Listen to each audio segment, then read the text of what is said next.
كم يكنيهم أملاخي مسكن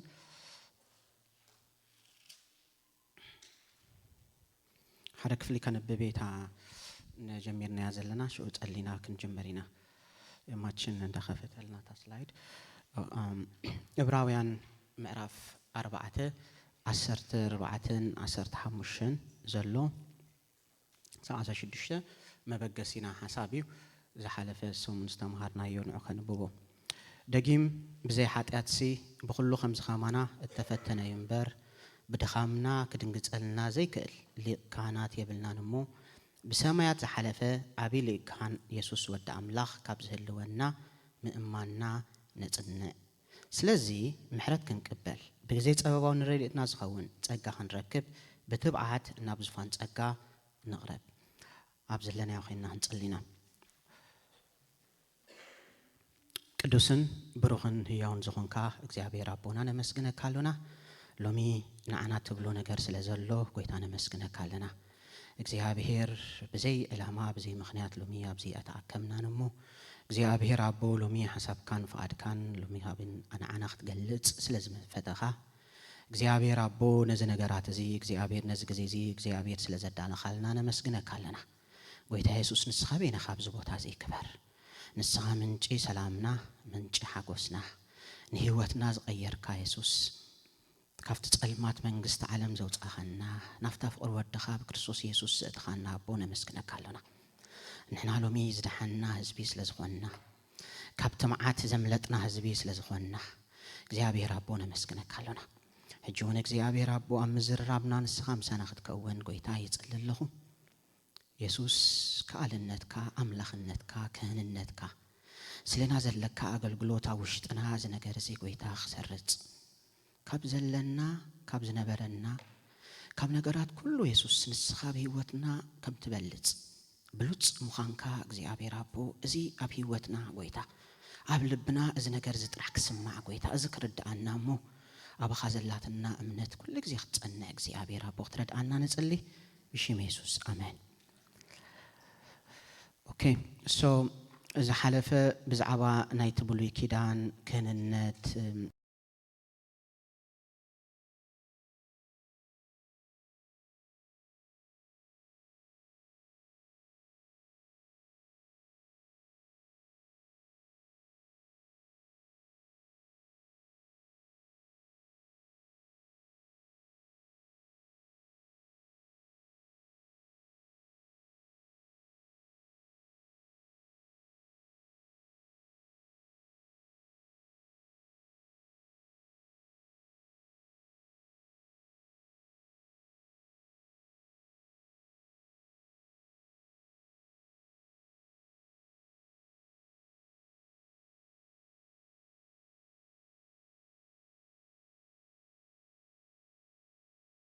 ኃጢአት ስለዘለዎ ማለት ነው ስለዚህ ቶም ናይ ብሉይ ኪዳን ክህነት ኃጢአት ስለዘለዎም አፍቲ ቤት መቅደስ አምላኽ አትዮም ናይቲ ህዝቢ አበሳ አክንዳና አክንድት ህዝቢ እስራኤል ኣብ ቅድሚ አምላኽ ንኽመጹ ዘኽእል ባህሪ ስለዘይብሎም ናይ ግድን እዚ ቅዱስ ንእግዚአብሔር ዝብል ዝተጻሓፈ ኣብቲ ብወርቂ ገይሮም ከኣቱ ግዴታይ ነይሩ ማለት እዩ እዚ በቀጥታ ናይቲ ናይ ጎይታና ኢየሱስ ክርስቶስ አገልግሎት ይግዝገልጽ ማለት እዩ ምክንያቱ ኢየሱስ ክርስቶስ ንስዩ እቲ ቅዱስ አምላኽ ዝተቀደሰ ክንብል ኮለና ካብ ኃጢአት ዝተፈለየ ማለት እዩ ስለዚህ ኢየሱስ ክርስቶስ ጥራሕ እዩ መጀመሪያውን ክንብብ ኮለና ብዘይ ኃጢአት ብኩሉ ከምዝ ኸማና ዝተፈተነ ዝበልናዮ ማለት ስለዚህ ኢየሱስ ክርስቶስ ጥራሕ እዩ ብቁዕ ሊቀ ካህን ማለት እዩ ብዘይ ኃጢአት ዘይብሉ ዝተቀደሰ ካብ አምላኽ ባህሪ አምላኽ ዘለዎ ማለት ኢየሱስ ክርስቶስ ጥራሕ እዩ ንዓና ወኪሉ ከአቱ ዝኽእል አፍቲ ቤት መቅደስ ማለት እዩ ነዚ ክፍሊ ኮነና ስለ ናይ ጎይታና ኢየሱስ ክርስቶስ ዕብራውያን 9:7 25 ባህሪ ናይ ጎይታና ኢየሱስ ክርስቶስ ክገልጽ ከሎ ከምዚሎ ስለዚህ ድማ ነቶምቡ አቢሉ ናብ አምላኽ መጹ ኩሉ ግዜ ምእንቶም ክልምን ዝነብር ስለዝኾነ ፈጺሙ ከድሕኖም ይኽእል እዩ ከምዚ ዝመሰለ ክፍኣትን ርክሰትን ዘይብሉ ካብ ሓጥእ ተፈልየ ካብ ሰማያት ልዕል ዝበለ ቅዱስ ሊቅ ካህናት አድልየና ንሱ ከምቶም ካልኦት ሊቃውንቲ ካህናት ቅድም ምእንቲ ሓጢአት ርእሱ ድሓር ድማ ምእንቲ ሓጢአት ህዝቢ ኣብ ፀጽባሕ መስዋዕቲ ከቅርብ ዘየድልዮ እዩ እሞ ርእሱ ንመስዋዕቲ ምስ ወፌ ሓንሳእን ሓዋሩን ገበሮ ስለዚህ ኢየሱስ ክርስቶስ ጥራሕ እዩ ማለት እዩ ካብ ሓጢአት ካብ ክፉእ ዝረሓቀ ማለት እዩ ስለዚህ ከምቶም ካልኦት ሊቀ ካህን መታን ናፍቲ ቤት መቅደስ ንኸኣቱ ንቅዱስ ንእግዚአብሔር ዝብል ገይሮም ከኣቱ ዘለዎም እሞ ከዓ ኣብ ፀጽባሕ ከዓ መስዋዕቲ ክስውኡ ስለ ዘለዎም ምክንያቱ ብገዛ ርእሶም ጻድቃን ስለ ዘይኮኑ ቅዱሳን ስለ ዘይኮኑ ኢየሱስ ክርስቶስ ግን መጀመርያ ስሊኡ መስዋዕቲ ምግባር ዘየድልዮ ማለት እዩ ሓንሳብን ንሓዋሩን ከኣናዓና መስዋዕቲ ኮይኑ ኣብቲ ቤት መቅደስ ንዘላለም ሒዝና ኣትዩ ማለት እዩ ስለዚህ እዚ ናይ ጎይታና ኢየሱስ ክርስቶስ ቅዱስ ክህንነት ዝገልጽ እዩ ማለት እዩ ብድሕሪኡ ኣብታ ኔክስት ስላይድ እታ ናይ መወዳእታ ድማኒ እዚ ሻሽ ክዳን ጻዕዳ ዝገብርዎ ማለት እዩ እዚ ብሉጽ እንጣጢዕ ወይ ከዓ ብፍሕሶ እንጣጢዕ ዝተሰርሐ ማለት እዩ ጻዕዳ እዩ እዚ ዝፈልዮ ካፍቶም ካልኦት ዝሓለፈ ዝረአናዮ ኩሎም ካህናት ዝገብርዎ እዩ እቲ ቅዱስ ወይ ከዓ እቲ ሊቀ ካህን ዝገብሮ ጥራሕ ኣይኮነን ማለት እዩ ስለዚህ ብክልተ ዓይኒና ክንሪኣ ማለት እዩ መጀመርያ ብመሰረት እቲ ሊቅ ካህን ክንሪኦ ኢና ካልኣይ ድማ ብመሰረቶም ካልኦት ካህናት ዝገብርዎ ማለት እዩ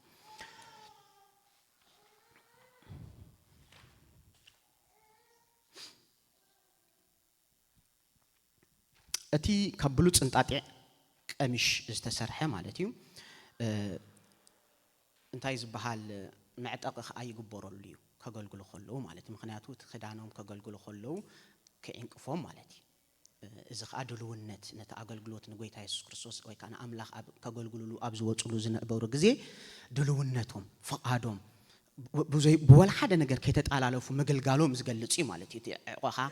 ብማዓንጣ ምዕጣቅ ማለት እዩ ትخدان ገይሮም ከገልግሉ ከለው ፍቲ መቅደስ ከእንቅፉ ማለት እዩ ስለዚህ ኢየሱስ ክርስቶስ ጻዕዳ ክዳን መጀመርያ እንደሕርኢናዮ ኣብ ራእይ ዮሐንስ እንታይሉ ብንዝበለ ጻዕዳ ክዳን ዝተገበሩ ምስራአየ ማለት እዩ እንታይሉ ጽሩይ ክዳን ዝተኸድኑ ከዓ ተዋሃበዎም እቲ ሻሽ ድማኒ ኢሉ እቲ ደም እቲ ጽድቅቶም ቅዱሳን እዩ ኢሉ ስለዚህ ጽድቅ እዩ ማለት እዩ ኢየሱስ ክርስቶስ እዩ እቲ ጻድቅ መጀመርያ ማለት እዩ ስለዚህ ከም ሊቀ ካህን ተሪኢናዮ እቲ እንኳ ሓደ ጻድቅ ዝኾነ ሊቀ ካህን መን እዩ ኢየሱስ ክርስቶስ እዩ እቶም ካህናት ግን ጻድቃን ስለ ዘይነበሩ እዚ ሻሽ እዚ ጻዕዳ እዚ ክገብሩ ግዴታ እዩ ማለት እዩ ምክንያቱ ጻዕዳ ማለት ምሕጻብ ጽሩይነት ካብ ሓጢያት ዝነጽሐ ማለት እዩ እቶም ካህናት ግን ከምኡ ኣይነበሩን እቲ ሊቀ ካህን ከምኡ ስለ ዘይነበረ ጎይታና ኢየሱስ ክርስቶስ ግን ንሱ በይኑ እንታይ እዩ ጻድቅ እዩ ማለት እዩ ካልኣይ ግን ኣብ ናትና ከዓ መጺና ክንሪኦ ንሕና እንታይ ና ይብል መጽሓፍ ቅዱስ ናይ ሓድሽ ኪዳን ካህናት ኢና ስለዚህ ኩሎም ካህናት እዮም ዝገብርዎ ነይሮም እዚ ከዓ ንሕና ኩላትና ንገብሮ እዩ ማለት እዩ እንታይ ከዓ ዘመልክት እዚ ጽድቅና የመልክት ማለት እዩ ስለዚህ ኢየሱስ ክርስቶስ ንዓና እንታይ ኮይኑ ማለት እዩ ጽድቅና ኮይኑ ሮሜ 8 ተሪኢኹሞ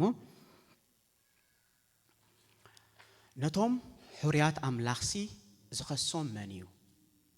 ኣምላኽ እዩ እቲ ዘጽድቕ ኢሉ ስለዚህ ኢየሱስ ክርስቶስ ንዓና ጽድቅና ኮይኑ ማለት እዩ ንሪኦ ዝበሃግ ነገር ከይነበረና ከሉ ኢየሱስ ክርስቶስ ንዓና እንታይ ገይሩ ኣፍቂሩ ኣጽዲቅና ማለት እዩ ስለዚህ ንሕና ብኡ ብክርስቶስ እቲ ንምድሓን ዝኾነልና ንጽድቅ ዝኾነልና ካብ ክርስቶስ ዝኾነና ሰባት ኢና ንሕና ማለት እዩ ስለዚህ ኣብ ሓድሽ ኪዳን ኢየሱስ ክርስቶስ ጻድቅ ጥራሕ ዘይኮነ ጻድቅ ዝኾነ ሊቀ ካህን ጥራሕ ዘይኮነ ንዓናውን ጻድቃን ክንከውን ዘኽኣለና እዩ ማለት እዩ ዛስዋይና ሎሚ ኣብ ጎይታ ተኸይና ሎሚ ኣብ ጎይታ ኢና ኢልና ብኮንፊደንስ ንዛረብ ኣነ ብኮንፊደንስ ዝዛረቡ ናተይ ባህሪ ናተይ ነገር ስለ ዘጽደቀኒ ይኮነን ማለት እዩ ከምኡ ንዓኹምን ማለት እዩ እንታይ ዳ ኢየሱስ ክርስቶስ ስለ ዘጽደቀና እዩ ጽድቅኩም ኢየሱስ እዩ ባህሪያትኩም ተግባራትኩም ኣይኮነን ማለት እዩ እንታይ ዳ ኢየሱስ ክርስቶስ እዩ ጽድቅና ዛስዋይና ንሕና ደማኒ ካፍታ ናይ ጸልማት መንግስቲ ዓለም ወፂና ናብታ ብርሃን ናብታ መንግስቱ ዝኣተና ንሕና ሎሚ ከይና ኮንፊደንስ ዘለና ማለት እዩ ከም ካልኦት እምነታት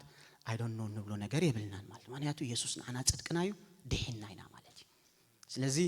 ናትና ዴስቲኔሽን ናትና መወዳእታና መንግስቲ ሰማይ ምስ ጎይታ ኢየሱስ ክርስቶስ እዩ ምክንያቱ ግብርና ዘይኮነ ኢየሱስ ክርስቶስ በዓሉ ስለ ዘጽደቀና እዩ ማለት እዩ ስለዚህ በዚ ክንውድኦ እቲ ዝሓለፈ ክፍሊ ማለት እዩ ሎሚ ግን ዕብራውያን ምዕራፍ 7 كلكم أو جنسيلكم بزعبوا إنا خنزرارب إبراويان شوعته بزعبا بلوصنت عجي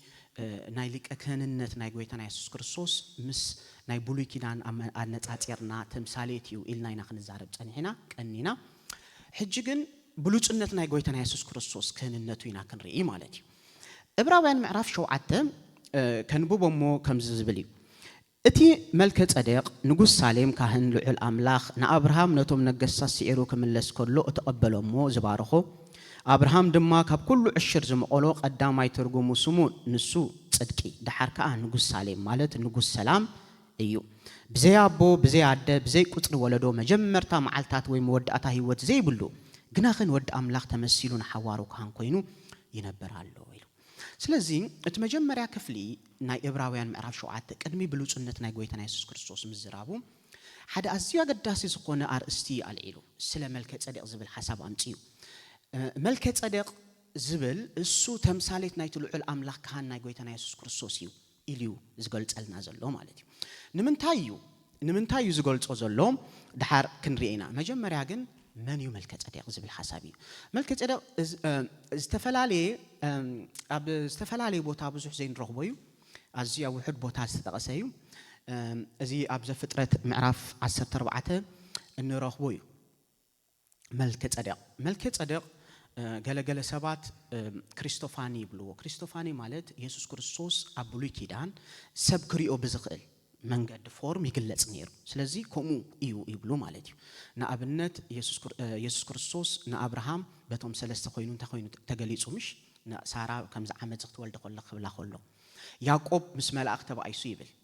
أنا أملاخ أنت تبعي سعيري قبل كله من يتجليص له يسوع كريستوس يتجليص له سلذي يسوع كريستوس بيستفعل عليه فورم أبولي كيدان يجلس نير إذا كريستوفان النبلو مالتي كم خوني خليز بالمرد أتاز بس حساب زحزوي مالتي يسوع كريستوس كم حدا أكل حدا ملكة إذا مسيلو تجليص خوني خليم قال يوم ملاك يزبلو قال يوم كأم ملكة إذا إنه زي أفت وانت زنبرة نجوس خوني خليم أتي حسابنا جن بزح أو أين أتونينا ملؤتو جن كجد سناي مالتي ملكة أداء نقولتنا يسوع كريستوس بخلت من قديه مسلوط قدامي بنجسنتي معناته انتهي له مسلوكم نملكة أداء كقولت أقوله إذا ملكة أداء نجوس صدقي قدامي نجوس صدقي كلا أيك نجوس سلامي إلو مالتي إذا نجوس سالم ويك نجوس سلام زبلو نجسنته نايت ملكة أداء نجرنا مالتي إذا مسنا نقولتنا يسوع كريستوس نجسنت انتهي زجبري مالتي إذا سامع معيو مالتي قال أي كهننتو زريئنا أبراهام مسرخبو ملكة صدق أنت جيروي الشر هي بوي الشر من يزوهاب نكهن راح يزوهاب مالتي سلزي الشر استقبليو كهنيو نقولتا يسوع كريستوس كاب كهننتو أنت جبرو مالتي يمسلو مالتي سالساي ملكة صدق زي جبرو يسوع كريستوس نبي ونحدش كده عن مالتي مش يسوع كهنيو يسوع نجوس يسوع نبيو ملكة صدق دماني نجوسن كهننتون بمخان نقولتا يسوع كريستوس يوكل مالتي كل كلهم زي ملكة صدق كاب أبراهام كاب لوي كم زبلت يجلس أبز كفل زي مالتي نمنتاي يقوم زبل زلهم ملكة صدق كاب أبراهام كاب لوي يبلت عند حركينو يسوع كريستوس دماني كاب كهننت نايلوي كابتي أبوتات أبنتنا أبوتات زبال أبراهام ون يسوع كريستوس كم زبلت كاريوم سلزي دللي يوزحفي زمصو زلو مالتي سلازي كلت حساب امطيو تقداماي ملكه صدق كاب ابراهام يبلصيلو افتا نيكست سلايد تخينا كاب ابراهام يبلصيو سلامنتاين كاب ابراهام يبلص زبل حساب بخلت منغدي ابز ابراويانينا نريو حدا ابراهام نملكه صدق انتايبو الشريبو حدا قال اي ملكه صدق نا ابراهام باريخو او افت كفلي سلازتتقسينا نزاربو زلنا مالتي سلازي انتاي بلاو مسلكم بزي قال ولد ما إلو اتزنس بتزعبي يمرق إيلو اتزنس بتزعبي كمرق قديتها سلازي ملكة صدق كاب أبراهام يعبيو معناته نا أبراهام مريقوي أفت أوانتي كلاتنا نفولت أبعتهم حموش نجستات سودوم جمرة تيم سلست خلوت نجستاتون تسعيرهم تي كلان أمر زبها النجوس حزبو ماري هو مسكدة أبراهام تمركو ماليسو سعيرهم من لس كله زرخبويز ملكة صدق مالي سلازي كابت زمارو خو زبلخ عشر نا أبراهام كم زخابو نري مالتي ስለዚህ መልከ ጸደቅ ካብ መን ይበልጽ ኢና ንብል ዘለና ካብ አብርሃም ይበልጽ ኦኬ ካላይ ድማ መልከ ጸደቅ እውን ንባዕሉ ካብ ሌዊ ይበልጽ እዩ ኢሉ ዝበልጸሉ ምኽንያት ድማ ክልተ ነገራት አሚጥ ሓደ ሌዊ ኣብ ዘርኢ አብርሃም ኮሎ ኢሉ ካብቲ ጥቕሲና ንዛረበሉ ዘለና ኣብ ሕቆ አብርሃም ኮሎ እንታይ ገይርዎ እዩ ንመልከ ጸደቅ ኢሉ ዕሽር ሂብዎ እዩ ስለዚህ ሌዊ ንባዕሉ ሲ ካብ መልከ ጸደቅ እንታይ ገብር እዩ ማለት እዩ እቲ ካህን ተባሂሉ ኣብ ብሉይ ኪዳን ካብ ዘርኢ ካህን ክወፅእ ኣሎ ዝተባሃለ ካህን ንባዕሉ ንሌዊ እንታይ ገይርዎ እዩ ዕሽር ሂብዎ እዩ ሓደ ካልኣይ ሌዊ ብዕድመ ዝግደብ እዩ ማለት እዩ አሮን ነይሩ ብድሕሪኡ አልዓዛር መጪ ብድሕሪኡ እንዳተተኻኸ እንታይ ከይድ ማለት እዩ እቲ ክህንነት ክሳብ 70 ኤዲ ክሳብ እታ ቤት መቅደስ ትፈርስ ብዙሓት ሊቀ ካህናት ተተኻኸዮም እዩ እንዳተተኻኸዮም ኢየሱስ ክርስቶስ ግን ንዘለዓለም ካህን ኮይኑ ዝነብር እዩ ስለዚህ ኢየሱስ ክርስቶስ ካብ ክህነት ናይ ሌዊ ዝበልጸሉ መንገዲ እሱ ዘለዓለማዊ ካህን ስለ ዝኾነ እዩ ማለት እዩ ስለዚህ መልከ ጸደቅ ንመን ሪፕሬዘንት ዝገብር ንመን ተምሳሌት ኮይኑ መጪው ኢልና ኣለና ንጎይታና ኢየሱስ ክርስቶስ እዩ ስለዚህ ኢየሱስ ክርስቶስ ብዘርኢ ናይ ሌዊ ብዘርኢ ናይ ክህንነት ናይ አሮን ዘይኮነ ሊቀ ክህንነቱ በስርዓት ናይ መልከ ጸደቅ ዝመጸ ኢየሱስ ክርስቶስ ንመልከ ጸደቅ ሓደ ነገር ክሓተኩም አቡል ኪዳን ዘለው ሁሉም ተጠቀሱ ሽማቦኦም ዘርኦም ይጥቀስ ዲ ተጠቂሱ ዲ አይተጠቀሰን እኮ ሐቂ መልከ ጸደቅ አለኮም መልከ ጸደቅ ረኺቦ ኢሉ አይተጠቀሰን ዘይ ተጠቀሰሉ ምክንያት ግን ዕብራውያን አብራር ይልና ማለት እዩ ባይ ፐርፐዝ መሆኑ ምክንያቱ ክንፈልጦ ይምስካልናን ምክንያቱ ብዙሓት አስማት ሽማቦኦም ዘርኦም አይተገለጸን ናይ መልከ ጸደቅን ኮሞ አይተገለጸን ዕብራውያን ግን ክገልጾ ሁሉ እንታይ ነው መስለኩም አቦን አደን ዘይብሉ ሓደ ኢሉ ዘርኢ ዘይብሉ ከመን ዘርኢ መሆኑ ማለት እዩ ካብ መሆን እንታይ ኢሉ መወዳእታ ዓመታት ዘይ መጀመሪያ ዓመታት መወዳእታ መዓልታትን ዘይብሉ እዩ መልከ ጸደቅ ኢሉ ማለት እዩ ስለዚህ እዚ ዳይሬክትሊ ንመን ሪፕሬዘንት ይገብር ማለት እዩ ንጎይታና ኢየሱስ ክርስቶስ መልከ ጸደቅ ዘርን ተዘይብሉ አቡሉይ ኪዳን ሞኸአ ካብ ካህን ካብ ናይ ሌዊ ክኸውን ኣለዎ ዝተባለ ሕጊ እንከሎ እዚ ልዑላውነቱ ናይቲ መልከ ጸደቅ ክህንነቱ ዘርኢ እዩ ማለት እዩ ነቲ ሕጊ ቶታሊ እንታይ ዝገብር እዩ ማለት ዝጣረሽ ምስቲ ሕጊ ናይ ቡሉይ ኪዳን ኣይከይድን እዩ ማለት እዩ ግናኸ መልከ ጸደቅ ዘርኢ እኳ ዘይብሉ ክነሱ ሙሴ ካብ ናይ ይሁዳ ወይ ድማኒ ካብ ዝተፈላለየ ካልእ ነገድ ክህን ክኸውን ኣለዎ እኳ ከይበለ ክነሱ መልከ ጸደቅ ግን ካህን ኮይኑ መጽዩ ማለት እዩ ስለዚህ እዚ ናይ ጎይታና ኢየሱስ ክርስቶስ ዘለዓለማውነት ኢየሱስ ክርስቶስ ካብ ናይ ብሉይ ኪዳን ክህንነት ኣዝዩ ከም ዝበልጽ ዘርኢ ክፍሊ እዩ ማለት እዩ ስለዚህ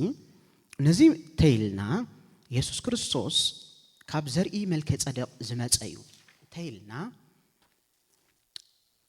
ኢየሱስ ክርስቶስ ዝበልጸሉ መንገዲ ሰለስተ ነገር ክንሪኢና ኣብታ ኔክስት ስላይድ ተኸይድካ ማችን 11 ክፍሊ ጥቕሲ 11 ዕብራውያን ምዕራፍ 7 ከምብቦ እምበር ሲሉ በቤት ክህነት ሌዋውያን ፍጻሜ እንተ ዝኸውንሲ እቲ ህዝቢ ብኡ ሕጊ ተሓጊጉሉ ነይሩ እሞ ከም ማዕረግ አሮን ዘይበሃል ካልእ ካህን ከም ማዕረግ መልከ ጸደቅ ዝኾነ ክትንስድኣ ንምንታይ መድለይ ነይሩ ማለት ክህንነት ካብ ዝልወጥ ምልዋጥ ሕጉን ብግዲ ክኸውን እዩ ኣብዚኣ ተኣኽለና መስለኒ ስለዚህ ብዛዕባ እዚ ክንዘራረብ ኢና ንምንታይ እዩ ኢየሱስ ክርስቶስ ዝበለጸ ሊቀ ካህን ንብሎ መስለኩም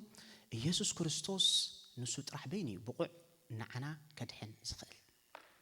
ዛስ ዋይ ኢየሱስ ክርስቶስ ዝበለጸ ሊቀ ካህን እንብሎ ማለት እዩ ናይ ብሉይ ኪዳን ካህናት ኣለው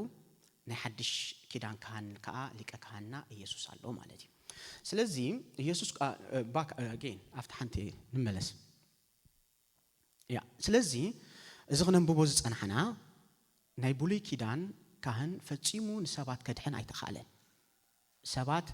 ዛስ ዋይ ከድሕን ስለ ዘይክእል ካብ ናይ ሓጢያት ማእሰር ተውጻካ ስለ ዘይክእል ኩሉ ግዜ እንተ ክትገብር ኣለካ መስዋዕት ክትገብር ክትክእል ኣለካ ማለት ኩሉ ግዜ ክትከይድ ክትክእል ኣለካ እቲ ካህን መዓልቲ እንታዩ ኣብቲ እዋነቲ ኣብቲ ቤት መቅደስ ማለት ክትሓስብ ኮላኻ ዝኾነ ሓጢያት ተገርካ መስዋዕትታት ኣሉ ድሓር ክንሪኢና كيدكا نعوز قبع مسوات يتقبر مالتي بدل مسوات ديخا تبديل كاديخا حق ديخا تحتات حلاليفكا كيدكا مسوات تقبر كتقل عليك مالتي ويدماني حتى ديخا غيركا خيدكا مسوات حتى انت تقبر عليك كتقبر عليك مالتي ويدماني حد غزي جنرال زونه حتى اندحر عليك او كيده انت تقبر عليك مالتي ازي مسوات محرار زبحال مالتي مسوات محرار كتقبر عليك مغنياتو كونتينيوس زخونه قصال زخونه اغلغلوتي سرعاتي مغنياتو انتايو اتكخان فصوم كدحنوم ስለዚህ ተቃለ ማለት ኢየሱስ ክርስቶስ ግን እሱ በይኑ ፍጹም ከድህነና ዝቅል ስለዝኾነ ምስ ምምጻ ናይ ጎይታና ኢየሱስ ክርስቶስ ሊቀ ካህንነቱ ሕግ ምልዋጥ ተደልዩ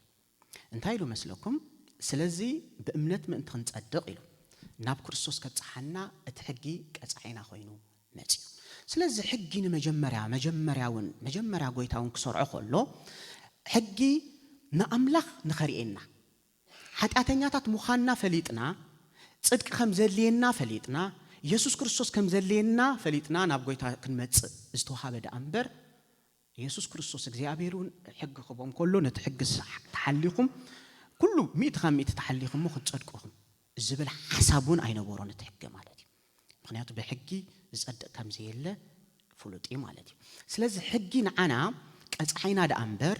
كساب ممصانايتي لك كاهن كساب اوز مصد اقصعينا خوينو توهيبنا امبر اتزصدق اتزدحن بقع زخونه غويتان يسوع كريستوس ترحي نيرو مالتي ناو منغدي نيرو تحقي مالتي سلازي يسوع كريستوس مسمته حق قيار قديتايو مخنياتو تحق انتاي زبل كاب ارون كاب كنت ارون كاب نايلوي كخون علوت كنت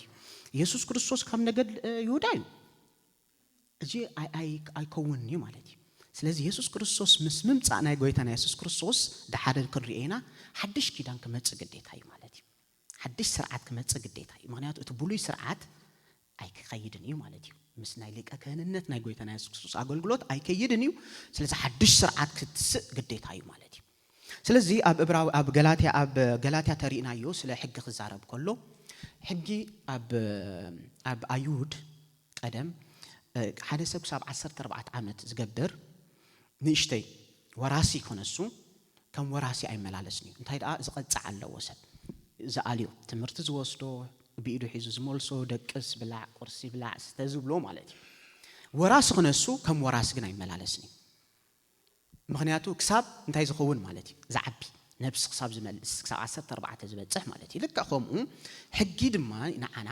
ክሳብ እንመጽእ ናብ ጎይታ ቀጽዓይና ኮይኑ ደአመጽ እዩ ትሕት ሕጊ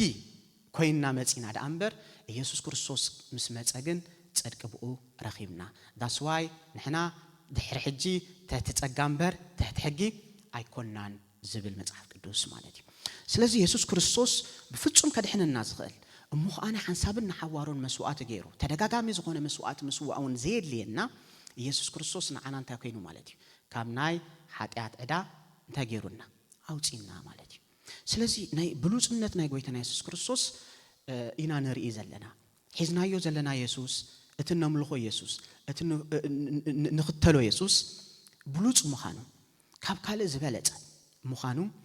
ኢና ንዛራረብ ዘለና ማለት እዩ ኦኬ after next ተኸይና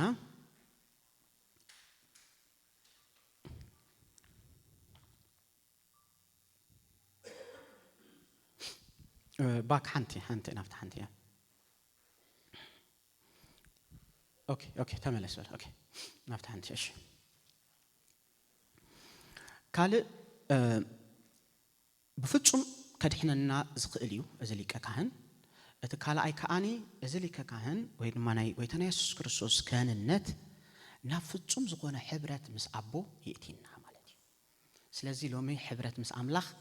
አለና በመን በክርስቶስ ኢየሱስ ክርስቶስ ማለት በቲ ሊቀ ካህንና ማለት እዩ ስለዚህ ኢየሱስ ክርስቶስ ነቲ ናይ ብሉይ ኪዳን ስርዓት ክገብሮ ዘይከኣለ ምክንያቱ ኣዝዩ ዓብይ ጋፕ ነይሩ እቲ ህዝብን አምላኽን ጋፕ ነይርዎ እቲ ህዝቢ ናብቲ ቤት መቅደስ ከኣቱ ኣይክእልኒ ብሩሑቅ ብደገ ኮይኑ ኣብቲ ኣጸድ ከኣቱ ይኽእል መስዋዕት ከምጽእ ኣብቲ ቅድስተ ቅዱሳን ግን ክቀርብ ኣይክእልኒ እሱ ጥራሕ ኣይኮነን እቲ ሊቀ ካህን ከማን ንባዕሉ ይልና ኣብቲ ቅድስተ ቅዱሳን ኣብ ዓመት ሓንሳብ ንተወሰነ ደቃይቃት ይወጽእ ማለት እዩ ስለዚህ ንኣክሰስ ምስ አምላኽ ንዘለና أزيو دروتي نيرو أنا يبولي كيدان كهنت أقلقلوت ولا قوا أتكهان حيزنا بقدم أملاخ يقرب انتبلنا استوسن أواناتيو أو عمت حنسابيو حيزو منتهم دك إسرائيل زعتو نيرو مالتي إذن بممتع نايلك أكهان ناي قويتنا يسوس كريستوس إذن أجارز انتاي كوينو مالتي تمليسو يسوس كريستوس حنسابنا حوارون حيزنا نافتا سماويت بيت مقدس آتينا مالتي سلازي نحنا مس أملاخ حبرت قالوا الناس سلازي نأملاخ نمركب نعناك قليليو مالتي حجي أتي زغل كل زنبرة مقارجة يسوس كريستوس تفتح مقبل كله أتي أمونجو مقدسن بيت مقدسن زنبرة أفتي كبر أملاخ زنبورو بوتا زغارد زنبرة مقارجة أبكلته تمقيلو مالتي سلازي أملاخ نعنا كروانا يو مالتي بتي أقول قلوت كهن النت نايقويتنا يسوس كريستوس سلازي كابلنا حسبون العلي يسوس اكزي أبير أملاخ نعقوم كروايو مالتي نزدال يوو زركب نأملاخ نمركب مسحر زيد لينا نأملاخ نمركب ناي حدا ناي لك كهاننت وكيل زيد لينا يسوس كريستوس حيزنا حنسابنا حوارون ناب أبو أتيو مالتي سلازيو بلوصنت ناي قويتنا يسوس كريستوس نزارب مالتي أفتي كفلتي سلتي حقي وكزارب كلهم أتحقي كلتا دخمت نيرو ويلو اتز حلفت ازاز يلو اوكي اب 10 شمونته اتز حلفت ازاز دخوم زيت اقمن سلا زخونيو التسعره اوكي دخومن زيت اقمن سلا زخونيو تسعيرم سلاز تحقي رومي كيدكم كتنببو تقوليهم حقي بمسرته كفو ايكونن انتي دا اتاوشتنا زمص ناي سغات منيتيو تلعايلو انتي زغبرنا مالتي زودقنا غناخه إذا حق زجن أبزي تقيس وأزلوا مالتيم دخومن زيت أكمنيو يلو دخومن زيت أكمن كبل كلون تاي مالتيو كنريو مجمرة كم تقدمنا زبلنا يو أتحقي دخوميو كنبل كلنا حيلي ذهب عين برن نقويتا نيسوس كريستوس كنجلجل كبحاتات نت أخوينا خنوت حيلي ذهب عين برن نجزيو أفتي سجا خاز تقك رخصت حاتات ينتهال كخوني خلي That's why next دحر ورحي دحر خلت ورحي دحر صومون ندقنا تمليسكا مسوات نختقبر زدليكا مالتي أب عمت سليخا أب تقدسان آتيو مسوات زقبر كهن زدليكا مغنياتو حقي قبر دقا امبر كملكا خم تقبرو نختقبرو زخ الحيلي زهب سلا زينبرة دخمتو أبزنيرو مالتي حقي مس أملاخ زلوهم حبرت كأري أي كعلن that's why يزيت أكم زبلو زلوا مالتي يجي نزيت أكم بنيجاتيف زي كونه يتحق بمسارته نيجاتيف سلا زخونه زي كونس مس أملاخ زلنا حبرت كن كأري أي كعلني that's why ممتعنا يتليك أكهان قويتنا يسوس كريستوس تدليو مالتي سلازي بتأجا بأمنة مستحنا أوشتنا قبلبنا تحقوا قويتا يسوس مستحفو كوشتنا زتلعله انتي نقبر مالتي قويتا يسوس كريستوس نأززو مدحنا بأمنات امبر بقبري كونن مالتي توديو نقويتا يسوس كريستوس السودماني سلنا مسوعاتو خينو نوبو حيزنا نافتا سماويت بيت مقدس آتيو سلازي حبرت مس أملاخ كيلنا مال سلازي بلوصنتو نايزي ليك أكاهن حبرت مس أملاخ نخنقبر أخيلنا مالتي أملاخ يمسكن أبتانيكس تخيلنا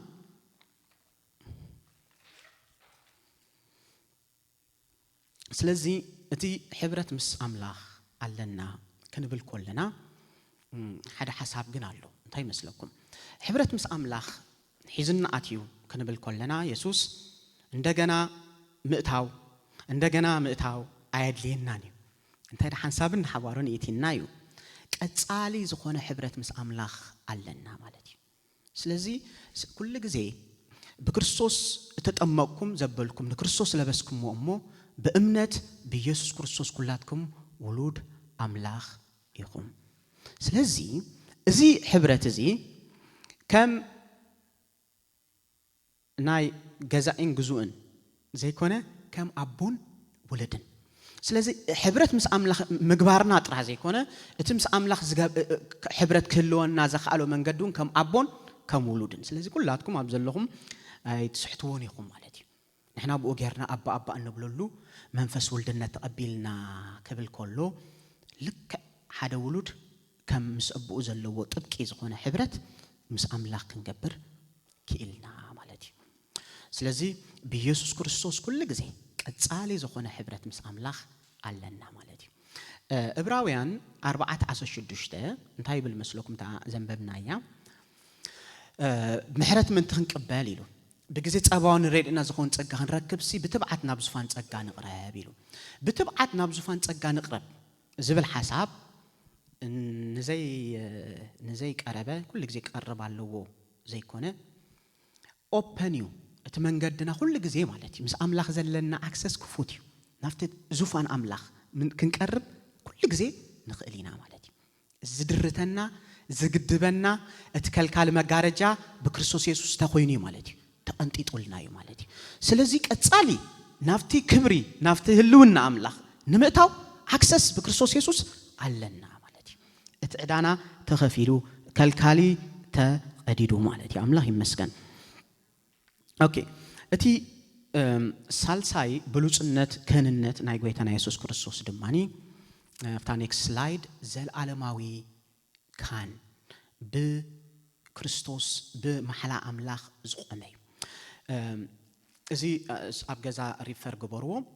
ኣብ ዕብራውያን ባክ ተመለስ መሐንቲ 12 ግዜ በጌታና ኢየሱስ ክርስቶስ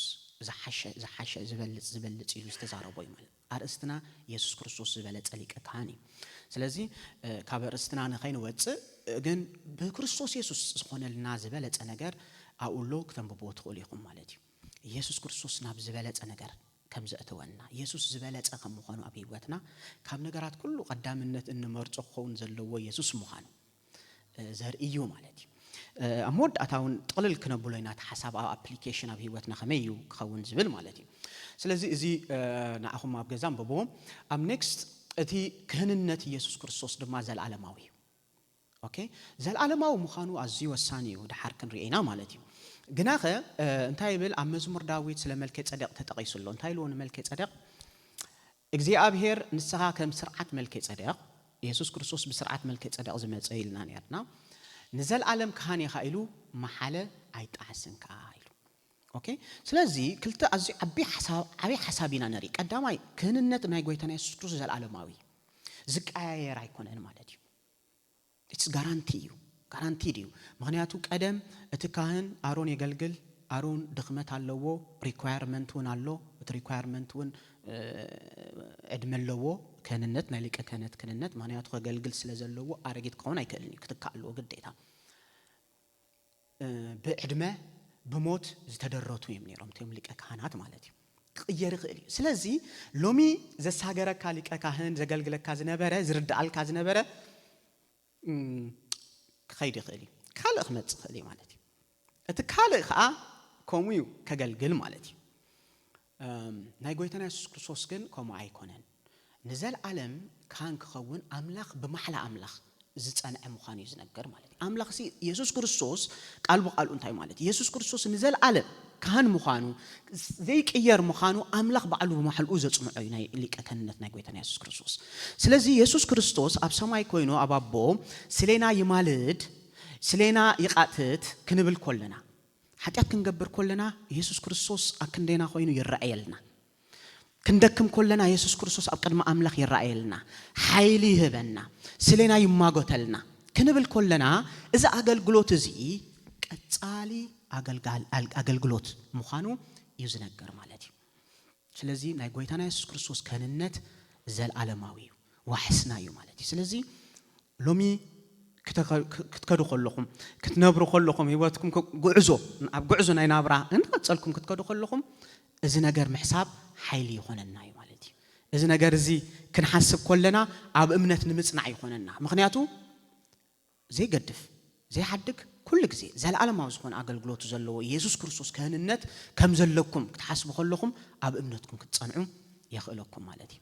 زاسوايم نتوم أبت أوان تزنور أيهود أب إمنتهم سنكلكل زبل زلوا بق نقدفو دا نقدفو زبل زلوا أيهود أوان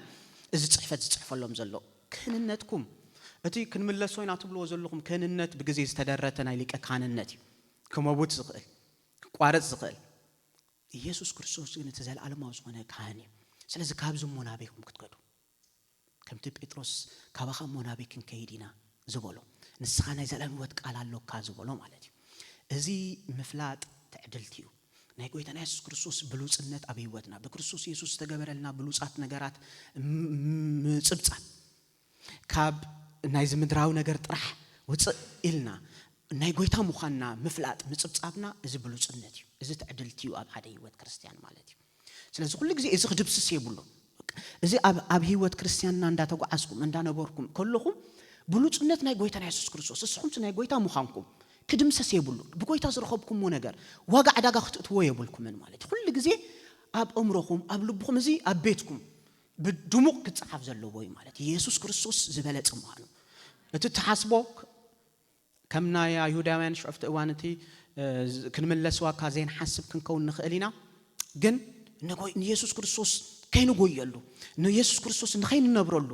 ግን ዝሕዙና ነገራት ቀዳምነት ንህቦም ነገራት ኩሉና ይኽእሉ እዮም ነዚ ነገር እዚ ክንሓስብ ኩለና ግን ተኣሚንና ንክርስቶስ ኢየሱስ ክንነብር ንዑ ዝተፈለየን ዝተቀደሰን ህይወት ክንነብር ይኽእለና እዩ ማለት እዩ ስለዚ እዚ ኣብ ደቅኹም እዚ እኮ መጀመርያ እንደቀና ከማን ክንወርሱ ዘለና እዚ እኮ ከይመስለኩም ገዛ ማለት እዩ ንሕና እኳ ካብ ኤርትራ መጺና ኣብዚ ሰብ ኮይና ንደቅና ገዛ ንደቅና መኪና ምግዛእ ካብ ሓሰብና ንሶም ኣብ ዝተወሊዶም ኣብ ዓብየም ዳኽን እንታይ ዘይገብሩ ሲሪየስሊ ዝብለኩም ማለት እዩ እሞ ኣብዚ ካባና ላዕሊ ዝፈልጥዎ ማለት እዩ ንኢየሱስ ኢና ንህቦም እቲ ዝበለጸ ኢየሱስ ንዑ ክንሪኦም ኣብ ቤትና ኢየሱስ ኣብ ኣገልግሎትና ኣብ ህይወትና እነዚ ናይ ኢየሱስ ነገር ኣብ ዋጋ ዕዳጋ ክኣቱ የብሉ ዝበለጸ ኢየሱስ ዝሓስኩምዎ ዝተኸተልኩምዎ ኢየሱስ ዘይሕፍር ኢየሱስ ዘለዓለማዊ እዩ ስለይኹም ኩሉ ግዜ ዝቃተት ዘለየኩም ዘበለ ኩሉ ጠንቂቁ ዝፈልጥ ኢየሱስ እዩ ስለዚ ንኢየሱስ ኩሉ ግዜ ኣብ ህይወትኩም ክደምቕ ኢየሱስ ክደምቕ ኣለዎ ማለት እዩ ኦኬ ኔክስት ዕብራውያን 7:25 ስለ ዘለዓለማውነቱ ክገልጽ ከሎ በክልተ ነገር ገሊጽዎ ኣሎ እንታይ ኢሉ ስለዚ ድማ ኢሉ ነቶም ብኡ ኣቢሎም ናብ ኣምላኽ ዝመጹ ኩሉ ግዜ ምእንቶም ክልምን ዝነብር ስለ ዝኾነ ኢሉ ፈጺሙ ከድሕኖም ይኽእል እዩ ኩሉ ግዜ ዝብል ሓሳብ መጀመርያ ክርኢ ኢየሱስ ክርስቶስ ምስቲ ዘለዓለማውነቱ ዝተተሓዘ ኩሉ ግዜ ኢየሱስ ክርስቶስ እንታይ እዩ ከድሕነና ይኽእል እዩ ኩሉ ግዜ ክስሊና ከማልድ ዝኽእል እዩ ስለዚ እዚ እቲ ዘለዓለማውነቱ ክንብሎ ዝጸናሕና እዩ ማለት እዩ ካብ እቲ ዘለዓለማውነቱ ክህንነት ዝተላዕለ ድማ ኢሉ ፈጺሙ ከድሕኖም ይኽእል እዩ እንታይ እዩ ምድሓን ማለት بكريستوس يسوع أمين نندينا كهننت كون أي قويتنا يسوع كريستوس نتوم زعموني حكي سلزي إذن أي مدحان كهننت هيكون نزارب زلوا انتهي دقا حدا كريستيان أبي وتو أبقى إزقو اندخل دخله مدحانكم انتهي قبوري بالقال أملاخ فتشومو يبل سلزي أتي مقدس تقدس هيوت حس كان بمقلقال بمنبر بزعبو يو مدحان زقل زلوا مالت سلزي أملاخ يسوع كريستوس فتشيمو خد إحنا يقليو سلزي إذا فتشيمو زبل قال يوم بخلت من قد ترجمي مالت كلتيو ذخير حسب قالوا وكلتيون كومباين كنقبرون خلينا مالتي هذا completely ويكا مدحنك سابتا ممت أنا يقويتنا يسوع كريستوس بقدسنا بصدقي نأملخنا كيد يسوع كريستوس يخلنا هذا كلايكا تبجزيون كل جزيء أني always مالتي حنت معلتون 24/7 كل جزيء يسوع كريستوس سلينا خمالد قاتت زخل مخانو خاينه كري مالتي ስለዚህ ዝኽልትዩ ናይ ሊቀ ካህንነትና ናይ ጎይታና ኢየሱስ ክርስቶስ አገልግሎት እዩ ማለት እዩ ስለዚህ ካብ ፍቅሪ ጎይታ ዝፈለና መን ኢሉ ሴፍ ዲ ጥሜድ ዲ ሞድ ኢሉ ጳውሎስ እዚ ቅብል ከሎ ዝተረድኦ ነገር አን ዝተረዳአን ነገር እዚ እቲ ክህንነት ናይ ጎይታና ኢየሱስ ክርስቶስ ስለ ዝፈልጥ ጥራይ ክህንነት ናይ ጎይታና ኢየሱስ ክርስቶስ እቲ ምስልዩ ሁሉ ግዜ ንዘልዓለም ኩሉ ግዜ ዝማልድ ኢየሱስ ስለ ዘለዎ ስለ ዝፈለጠ እንበር ናቱ ከም ሰማንነቱ ተአማሚኑን አይኮነን ማለት እዩ that's why ሎሚ ኣብ ጉዕዞና ንአምላኽ ዝኽበር ህይወት ክንነብር ዝተቀደሰ ህይወት ምድሓንና ክሳብ መወዳእታ ክሳብ ጎይታ መጪ ዝወስደና ዝተቀደሰ ናብራ ሒዝና ክንነብር ዘኽእለና ካብቲ ሊቀ ካህንና ናይ ጎይታና ኢየሱስ ክርስቶስ ናይ ኩሉ ግዜ መመላዱ ዝተላዕለ እንታይ ኢሉ ሮሜ መስለኩም በጣም ትገርም ያ ጸላእቱ ኮለና ኢሉ ምስ አምላኽ ብሞት ወዱት አተዓረቀና ኦኬ ካብ ተዓረቀና ደኣ ክንደይ በህይወቱ አዚና ዘይነድሕ ኦኬ ስለዚህ ብሞቱ አተዓሪቅና አድሕንና ኢየሱስ ብሞቱ እኳ ዘድሓነና ኢሉ ሕጂ ተሲኡ ኣብ ሰማይ አቦ ተቀሚጡ ስለና እንዳማለደ ኮሎ በህይወቱ ኮሎ ዳ ሕጂ ክንድምንታይ ናዓኩም ታይ ዘይግብረኩም ኢሉ ኣብ ህይወት ዘይድሕነኩም ይዝብል ዘሎ ስለዚህ ኢየሱስ ክርስቶስ ስርሑ ኣብ መስቀል ቀራንዮ ኣይተወደአን ማለት እዩ ካብ ኃጢአት ቀንበር አውጪኡ ነፃም ሰውፃአና ኣብ የማን ዙፋን አምላኽ ተቀሚጡ ስለና ሁሉ ግዜ ይማለድ እዩ ህይኡ ደዋ ይበላል ማለት እዩ ስለዚህ በህይወቱ ኮሎ ዳ ክንድምንታይ ኣብ ህይወትኩም ዘይድሕን ማለት እዩ በህይወቱ ኮሎ ዳ ክንድምንታይ ኢየሱስ ክርስቶስ ኣብ ህይወትና ለውጥ ዘይምጽእ ማለት እዩ ስለዚህ ብሉጽነቱ ናይ ሊቀ ካህን ኢየሱስ ክርስቶስ ዘለዓለማዊ ካህን ከይልወጥ ድማኒ አምላኽ በመሐላ ዘጽንዖ ካህንነት ናይ ጎይታና ኢየሱስ ክርስቶስ እዩ ማለት እዩ አምላኽ ይመስገን እቲ ኔክስ እንሪኦ ብሉጽነት ሊቀ ካህን ናይ ጎይታና ኢየሱስ ክርስቶስ ምስራና አቀዲምና ከም ዝበልናዮ ኢየሱስ ክርስቶስ ምስ መጸ ምስ ምምጻ ናይ ሊቀ ካህን ምልዋጥ ሕግ ከውን ድማ ግዴታ እዩ ኢልና ስለዚህ በክርስቶስ ኢየሱስ ናምተ አቲና ማለት እዩ ናብ ዝበለጸ ኪዳን አቲና ስለዚህ ዝበለጸ ኪዳንና ዘለና ማለት ይዘለና ያጂ ኪዳን ኣብ ክልተ ሰባት አግሪመንት ዘአትዎ ክልተ ሰባት ታይ ዝኾነ ተሳሚዖም ዝገብርዎ ኪዳን ናይ ሰብአይን ሰቤትን አሎ ዝተፈላልየ ኪዳን ወንት አትያካ ማለት እዩ ናይ ብሉይ ኪዳን ተሪናዮ ኣብ ፕሪኮንዲሽን ዘለዎ እዩ እንታይ ማለት እዩ አምላኽ ነትሕግ ኸቦም ከሎ ሕጋጋት ተሐሊኹም አነ ድማ እንታይ ኾነ ኢሉ አምላኽኩም ኾነ ይዝብል ሳድማ ህዝበይ ስለዚህ ፕሪኮንዲሽን ናይቲ ናይ ብሉይ ኪዳን ክህነት እዚዩ ሕጋጋት አምላኽ ክሕልውለዎም ማለት እዩ በክርስቶስ ኢየሱስ ግን ንሕና ሕጂ ናብ ተሐድሽ ዝኾነ ካህን መጺና መጀመሪያ ንምንታዩ ሐድሽ ዝኾነ ለውጢ ናይ ኪዳን ኣብ ህይወት ተደልዩ ንምንታይ حدش كيدان مجي سلازي كلتا حساب كنرينا ملوات نايز حدش كيدان ممصا نايز حدش كيدان مالت قداماي بممصا نايتي بلوص زخونه ليق كهنا مالتي يسوع كريستوس انتايو بلوص يلنا كنزرزر صنينا مالتي بلوصيو زبلصيو نمدحنا خفصم يلنا يسوع كريستوس نسو بلوصيو مس املاخ زلنا حبرت كفطر يلنا يسوع كريستوس نسو زلعالماوي كهن بمحل املاخ زمصيو يلنا ስለዚህ ከምዝ ዝበለ ሊቀ ካህን ካብ ሓለወና ምስ ምምጻ ናይ እዚ ሊቀ ካህን ሕግ ክልወጥ ግዴታ ኮይኑ እዩ ተረኺብ እዩ ስለዚህ ምምጻ ናይ ሊቀ ካህንና ኢየሱስ ክርስቶስ ሓደ ምኽንያት እዩ ምልዋጥ ነቲ ኪዳን ማለት እዩ እጅግና ኢሉ ንሱ ንኢየሱስ ክርስቶስ ማለት እዩ እቲ ማእኸላይ እቲ ዘማልደልና ማለት እዩ ኣብ ተሐይሽ ተስፋ ተሰረተ ኢሉ ዝበለጸ ኪዳኑን ከም ዝኾነ ክሳዕ ክንደዚ ዝበለጸ አገልግሎት ረኸበ ስለዚህ ምምጻ ናይ ጎይታና ኢየሱስ ክርስቶስ ዝበለጸ ኪዳን ካሂዘልና መጪ ማለት እዩ እቲ ካልኣይ ናይ ብሉይ ኪዳን ክህንነት ድማ ናይ ብሉይ ኪዳን ምቕያር ኣብ ሸሞንተ ምዕራፍ ዕብራውያን ምዕራፍ ሸሞንተ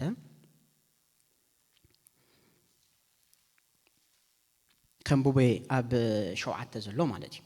نتقدم أي كيدان يلو مع انكف انت زهيلو نتقال أي سفرة أي متدليون نيرو ويلو أوكي سجير أوروب كأني أبشعت تنتايلو كم تابي إدوم حزة كم مدري قبض خوتهم كلهم مع التمس عبوتاتهم زأتقوا كيدان أيكونن نساتهم كيداني آيات نمو آنون شلل بالكوة ميبل أوكي سلازين أبز كفلزين كلتا نجاري زارب كلتا قالات አለው ቀዳማይ ማንቀፊ ስለ ቀዳማይ ኪዳን ማንቀፍ እንተዘሂሉ ወይሉ ማንቀፍ ነይርዎ ማለት እዩ ካልአይ አብታት ሸዓተ አንታይሉ መስለኩም ኪዳነይ አያጽኑን ይሉ ስለዚህ ብሉይ ኪዳን ንስደቅ ሰባት ናፍጽምና ከብጽሕ አይከልኒ ነይሩ ማለት እዩ ብሉይ ኪዳን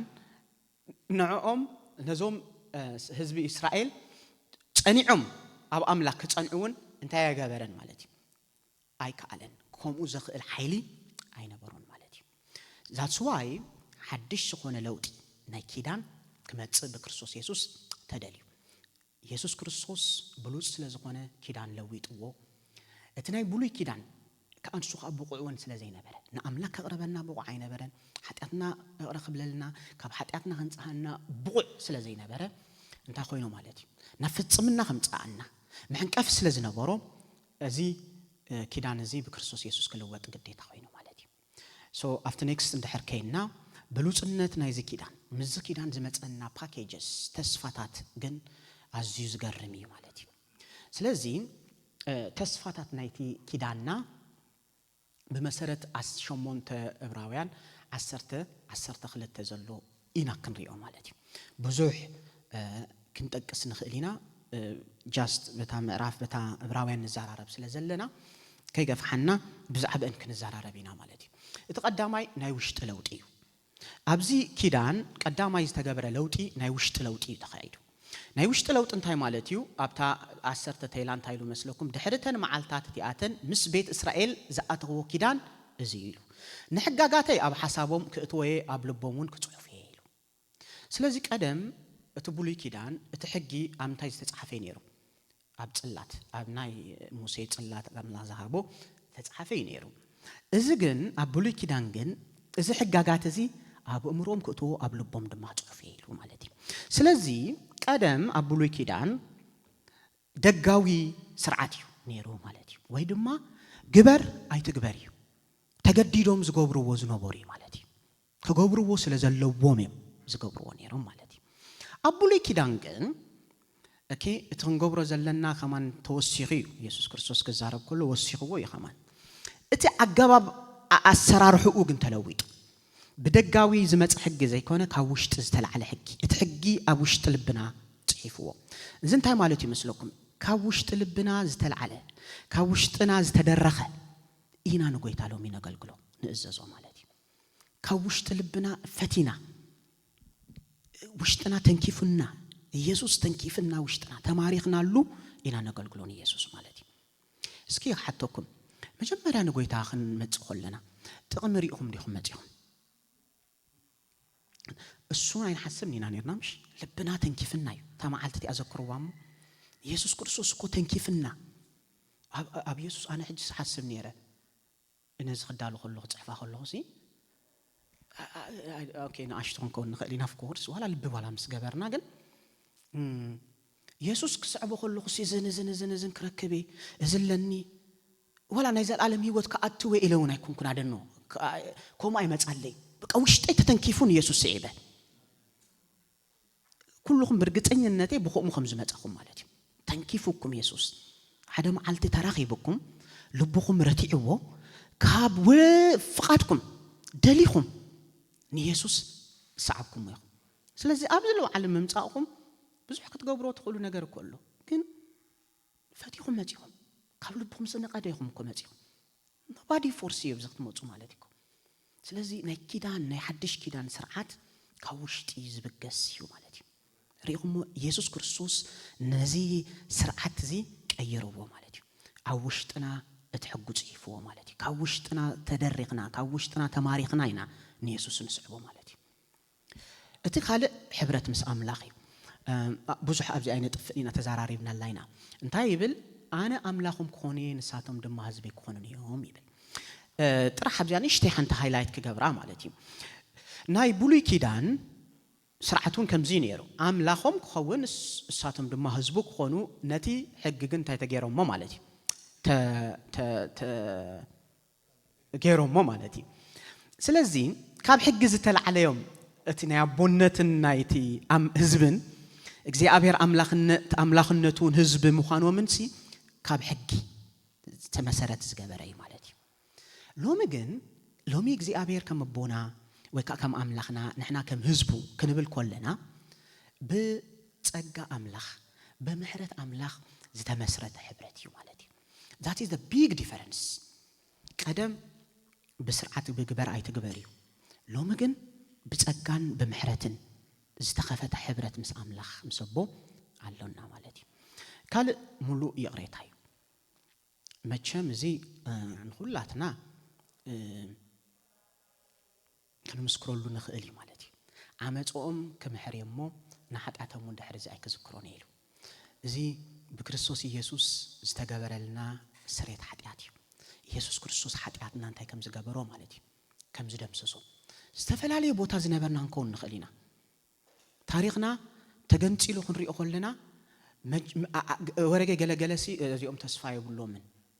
ዝተባሃልናውን ክንከውን ንኽእል ኢና እዚ ኣይልወጥኒ ዝተባሃልናውን ክንከውን ንኽእል ኢና እዚ ክልወጡን ተስፋ የብሉን ኢሉ ሰቡን ዝገደፈና እንከውን ንኽእል ኢና ብዝተፈላለየ ናይ ኃጢአትና እስራት ዝነበርና ኢና ማለት እዩ ኢየሱስ ክርስቶስ ግን ኣብዚ ኪዳን ዝኽእትወና ከሎ ኃጢአትና ሁሉ ዓመፃና ሁሉ እንታይ ገይሩ ይእቲና ማለት እዩ ደምሲሱ ይእቲና ደምሲሱ ጥራሕ ኣይኮነን ዓመፃናውን ከም ዘይዝክሮ ኢየሱስ ክርስቶስ ወይ ከአምላኽ ሂዝ ኦምኒሰንት ኩሉ ፈልጥ ረሲዕዎ ማለት ኣይኮነን ኩሉ ፈልጥ ዝገብርናዮ ምሽሮ እዚ ኣንስሕቶን ኢና እንታይ ደኣ ባይ ፐርፐዝ ብምኽንያት ኢየሱስ እዚ ነገር ዝመሪጹ ኃጢአትና እንደገና ንኸይዝክሮ ስለዚ ሎሚ ተባዓትና ሓቂ መንዩ ኢየሱስ ክርስቶስ እዩ ማለት እዩ ንዝሓለፈ እኮ ከምዚ ታሪኽ ነይርኒ ዝብል ታሪኽ ኣብ ናይ ክርስትና ህይወት የለን ከምዚ ሰብ ተጋጢምና ነዛ ክፍሊና ክንብበሉ ዘለና ማለት እዩ ኢየሱስ ክርስቶስ እንታይ ገይርዎ ማለት እዩ ኃጢአትና እንደገና ከይንዝክር ኮምፕሊትሊ እንታይ ገይርልና ደምሲሱ ኣጥፊእና ማለት እዩ ኣጥፊእዎ ኃጢአትና ሓደ ጊዜ ክረክብ ከለኹም ብዛዕባ ናይ ክርስቲያን እሱራት ኣብዛ ዓዲ ኣገልግሎት ርእየ ብጣዕሚ ደስ ዝብለኒ ምስጠኒ ፐርሰናሊ ማለት እዩ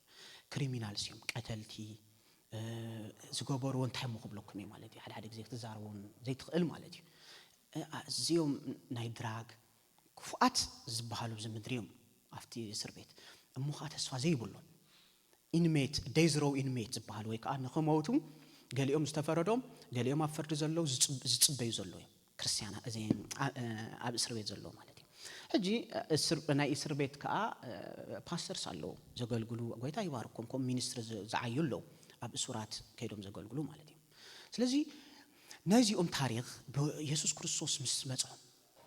it's very touching moment በቃ ተንብቦ ከለኻ ክትሪኦ ከለኻ ማለት እዩ ኢየሱስ ምስ ተንከፎም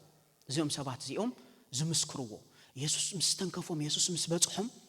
ዘለዎም ተብዓት ክትሪኦ ከለኻ ማለት እዩ ሓንቲ ተንብብ ቃል በቃላ ተንብባ ማለት እዩ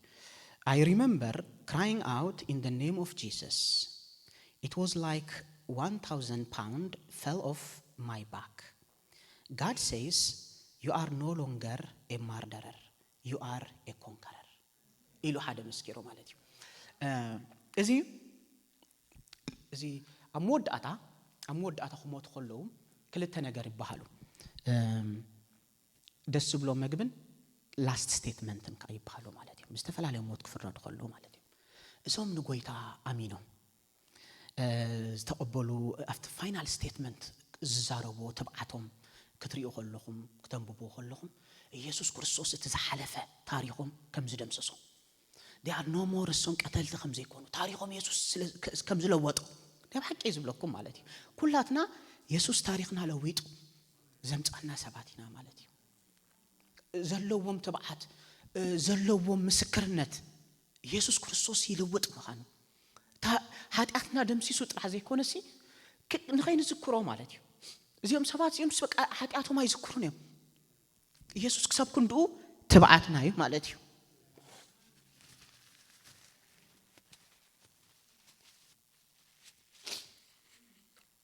ስለዚ ኢየሱስ ክርስቶስ ኃጢአትና ሁሉ ይቅር ይልልና ማለት እዩ እንደገና እንጽብጽቦ እንደገና እንጽብጽቦ ነገር የብልና ኢየሱስ ክርስቶስ ደምሲሶ ህይወቴ ተብዓትና ንሱ እዩ ካለ بقلنا أملاخ نمفلات زبلي إذا حساب زين يسوع كريستوس نبت حدش كيدان مسأتونا أبز حدش كيدان نا أملاخ بقلي نخن فلتو زخيل يزك كيدان زي انتايلو مسلكم أتي نشت كاب نشت أميلو كسعابي زفلطوني سلازخونو نفس وكف نود عدو نفس وكف نحاو نأزق فلط إلى أي كمروني إذن نشتي تعبي مالت بقويتا مالتي بقى بقويتا حجي متع بقويتا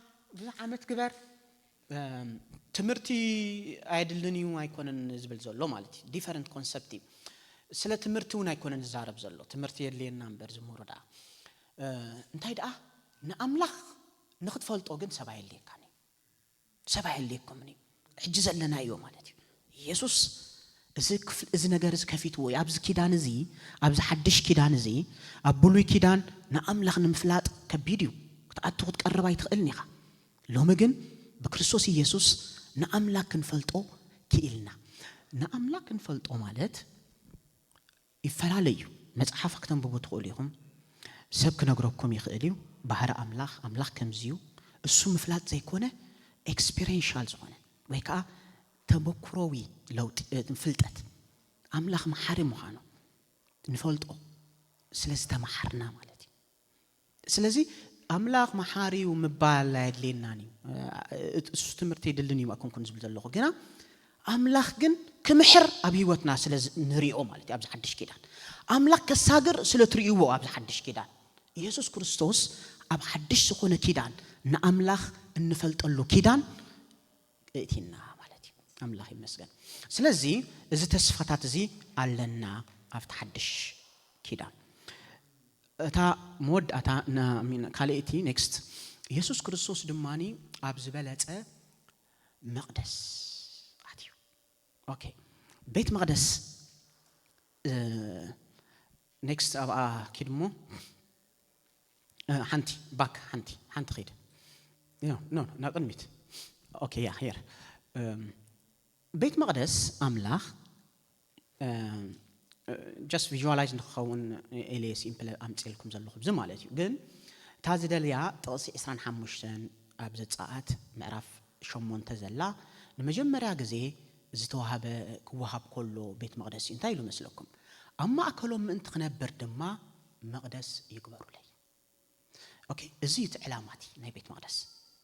مجمع أملاخ دكان مرخاب النبلو كجبر كله فلتر كله نموسين تايلو متى أنا أمتخ جبر أما أخلهم كنبريلو سلز باك منابان ملسنا تقدميت أفتقدميت أبولي كيدان ندحريت أكمامت أومين عنري أكمامت أوم تا فيزيكال بيت مقدس كم زيات مثل نيرا تا بيت مقدس أب سنتر الله بزوريا توم ناي زري لوي يخبوا مالتي بقدميت موسين آرونن ساتهم مسوات زقربوتهم كهناتهم أتي بلعلي زلوا دماني زي كا نتي ناي بيت مقدس مكاببيا زي مراري زبهالو مالتهم نتي بيت مقدس كله زوريو نتي كومباوند زسكومو زاليو سباتيهم كهناتهم اتهم بتحت زلوا دماتهم كحتاويان زبهالو خاطر أوشت بيت مقدس زقبر أقولقلوت بملو عيوتات زعيو انجراز سنكتو كقواعز خلو نتي أوشت زلوا بيت مقدسات تسكيمهم كأزخدو يوم responsible زلوا مالتهم تحد خاتهم قرشناويان كاس زيهم سلست عليتنا يلويو تيوم كأنت يزقبريهم مسلوكم نتي بيت مقدس تين داتاتو أولو عند تاتالو صرحوا إنه أفريسوم تيزقبروا مالتهم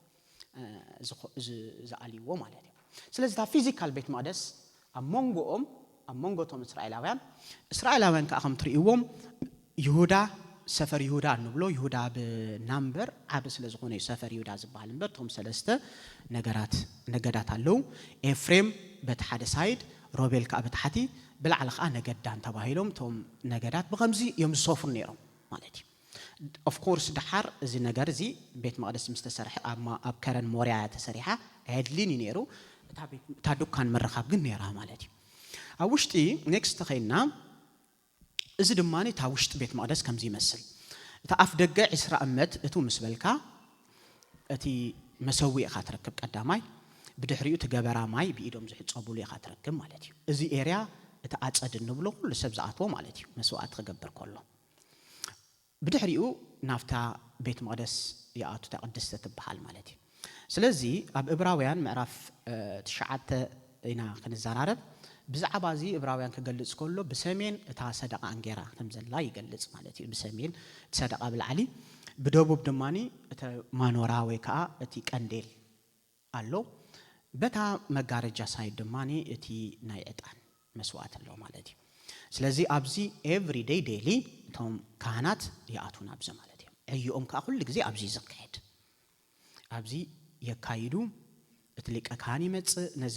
ዝገበር ኩሉ መጀመሪያ መዓልተ ሪኢና የኔርና ተሰርሖም ማለት እዩ ብድሕሪኡ ድማ እቲ ውሽጡ ዘሎ ቅድስተ ቅዱሳን እዩ አብ ቅድስተ ቅዱሳን እቲ ታቦት እዩ ዝርከብ ታቦት ይርከብ እቲ ክብር አምላኽ ዘለዎ ስፍራ ማለት እዩ አብኡ ድማኒ እቶም ጽላት ናይ አሮን እታ ዝጠጠዐት በትሪ ናይ አሮን አላ እንት ማና ኸዓ በወርቂ ተሰርሐ መትሓዚ አው ተቀሚጣላ ማለት እዩ ስለዚህ እዚ እቲ ፊዚካሊ እቲ ናይ ቤት መቅደስ በዚ ሚእቲ በትኻ 50 እመት ዘለዋ ምግፍሓ ኣብ መንጎ እስራኤላውያን ኣብ ማእኸል ዝግበር ነበረ ክኸዱ ከለው ተቐሊሎም መኸዱ ድኳን ምረኻብ ይበሃል ማለት እዩ ስለዚህ እቲ ፊዚካል ቤት መቅደስ እዩ ማለት እዩ ኔክስት ንኺድ ኢየሱስ ክርስቶስ ግን ሕጂ ንሽተይ ሓፈሻዊ መግለጺ ተለና እቲ ቤት መቅደስ ባይ ዘ ዌይ ካብ አርስና ኸይንወጽእ ግን ንኢየሱስ ክርስቶስ ሪፕሬዘንት ዝገብር each and every አው ዘሎ ዝተሰርሐ ማቴሪያል ንብረት ንኢየሱስ ክርስቶስ እዩ ዝገልጽ ማለት እዩ ሎሚ ብዛዕባ አይነ ዛረብኒና ማለት እዩ ግናኸ እሱ ንባዕሉ መግለጺ ናይ ጎይታና ኢየሱስ ክርስቶስ እዩ እቲ ዱካን ምረኻብ ሎሚ ግን ንሕና ደሊና ያዘለና ኢየሱስ ክርስቶስ ናፍቲ ዝበለጸ ቤት መቅደስ ከም ዝኣተወ ዝኣተወሉ ነጥብታት ክንርኢና ኦኬ ኣርባዕተ ነገራት ክንርኢና ቀዳማይ ምድራዊ መቅደስ ያ ነራ ሰማያዊት መቅደስ ድማ ኢየሱስ ኣትዩ እዚ ክንብል ኮለና እዚ ዝርአናዮ ምድራዊ ቤት መቅደስ እዩ ክፈርስ ዝኽእል ከዓኑ ዝኽእል ደረት ዘለዎ እዩ ማለት እዩ ኢየሱስ ክርስቶስ ግን ንዓና ናብ ሒዝና ኣትዩ ማለት እዩ ናፍታ ሰማያዊት ቤት መቅደስ ክዛረብ ከሎ እንታይ ኢሉ መስለኩም ክርስቶስ ሕጂ ኢሉ ኣብ ቅድመ አምላኽ ክረአየልና ናብኡ ናብታ ሰማይ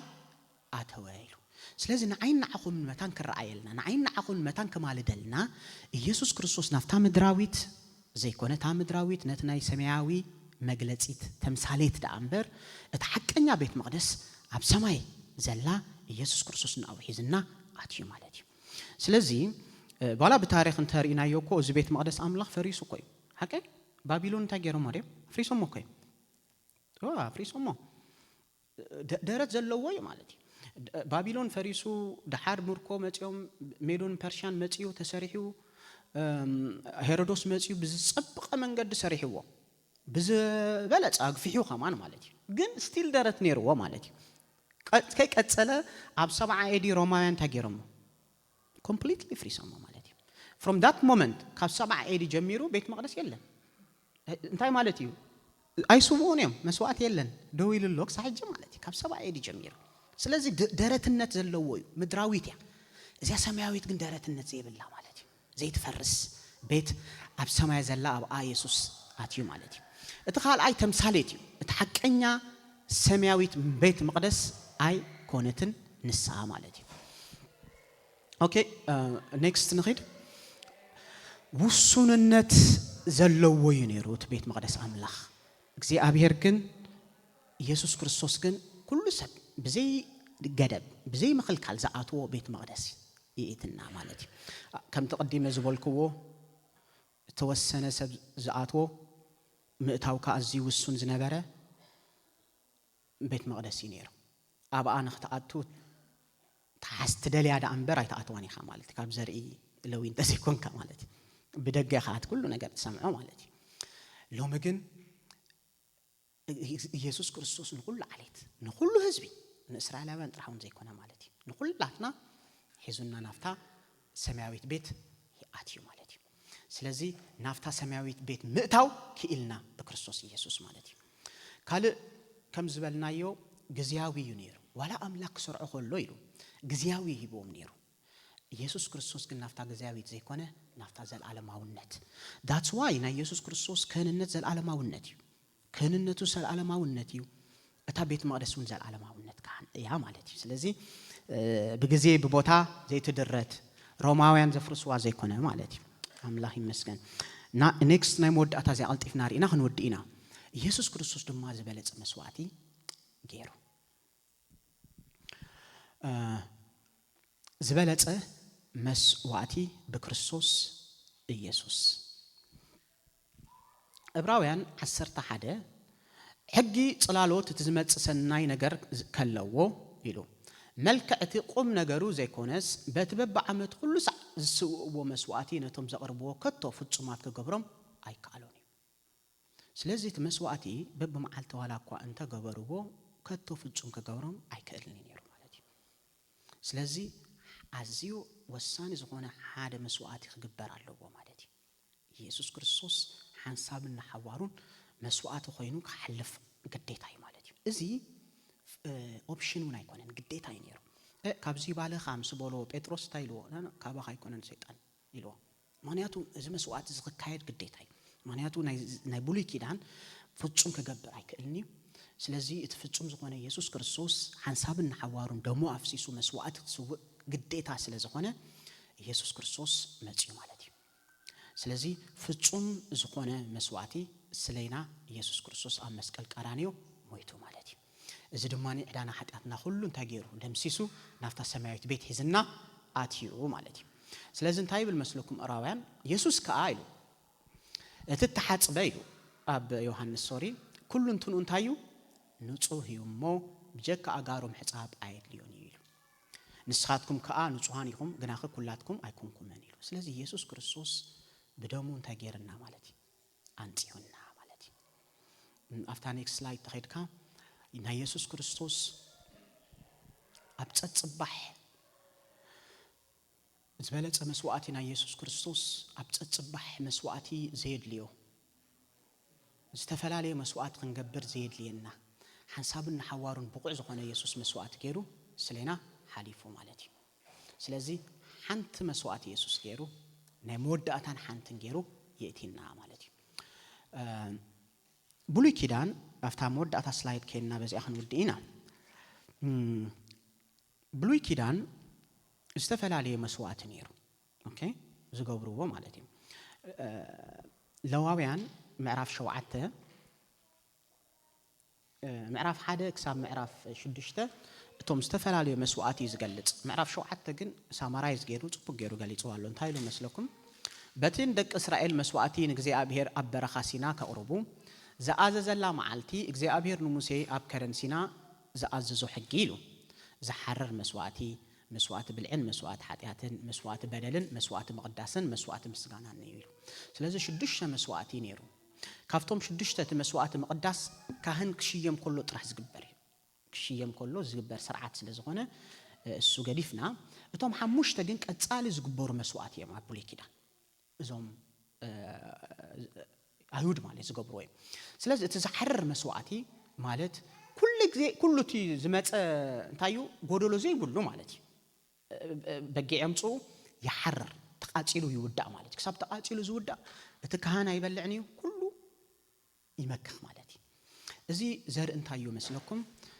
ናይ ጎይታና ኢየሱስ ክርስቶስ